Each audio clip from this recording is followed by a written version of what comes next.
Hi everyone, today's topic is Circle Theorem Part 2, another topic in our revision booklet. Let's get started. Before we start going through each of the circle theorem, it is important you know the names of each part of the circle which is mentioned on the screen, as we will be using these terms in this section. Along with that, we also use the formula which is circumference, which is pi d, and the area, which is pi r square. Now, in this section and all the circle theorem revisions, I have mentioned that you will be using the angle facts which you are already familiar with from the triangles, polygons and parallel lines. So keep those also remembered.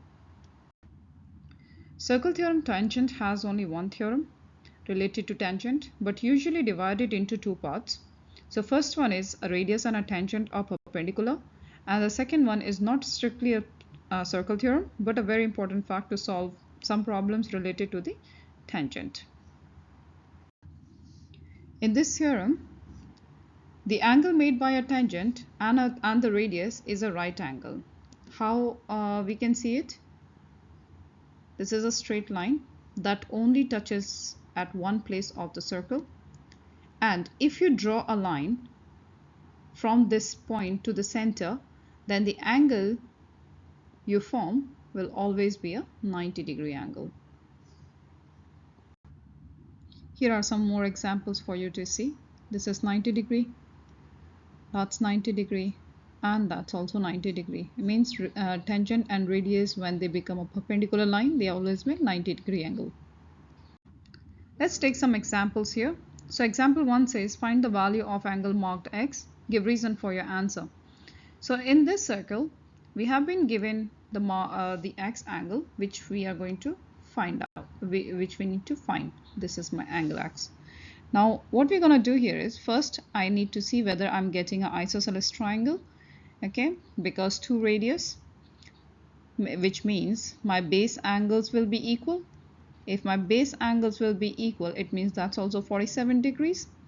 So if that is 47 degree and I take the theorem of perpendicular line, which tangent and radius is going to make a 90-degree angle, what I can do, I can minus 47 from 90 and get my answer. Now here's another example for you all to try. Pause the video and try it by yourself. Here are the answers for you. As you can see, we are following all the angle facts rules, triangle rules, parallel line rules, and the circle theorem rules.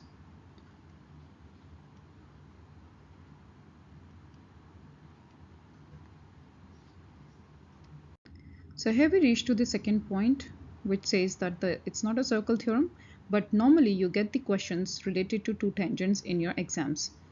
So tangent from a point are equal, which means the angle which is made by the two tangents, okay, and the radius, we all know that they will make a perpendicular line. So it means this is my perpendicular line and making a right angle triangle.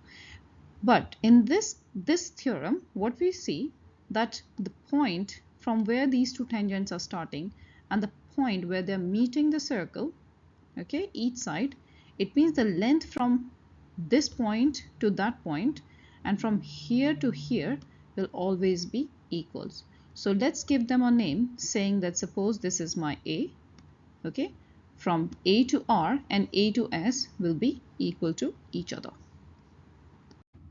Now here's the example for us to try. Show that AC is equal to CB. Now in this sense, the tangent ends at 2 points. So first is where these two meet, and the second is when they touches the circle. Okay.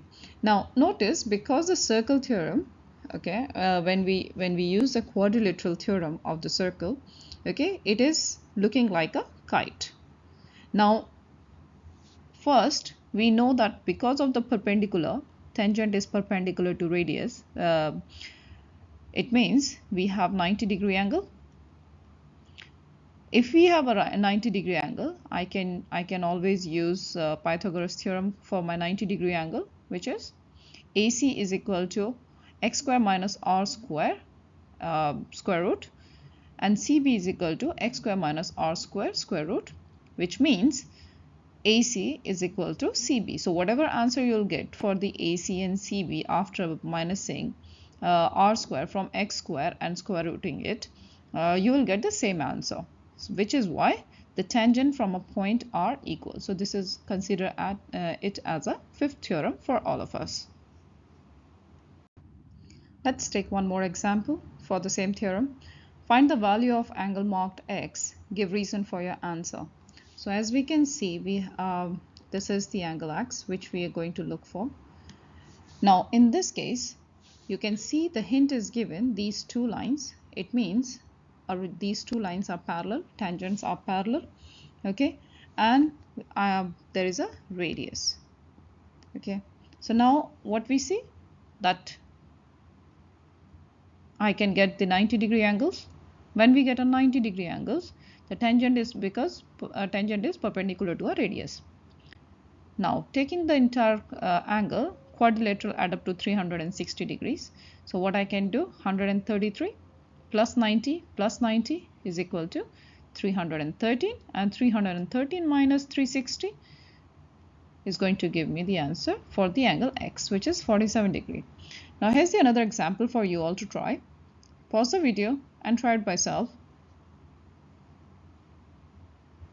Here's the answer for you all. You can see I'm giving the reasoning for each and every step which I'm performing here.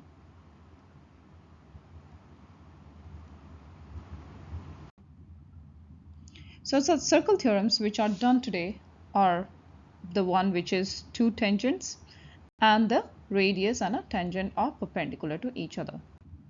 Thank you for watching and stay tuned for the next topic, circle theorem part 3. Have a great day.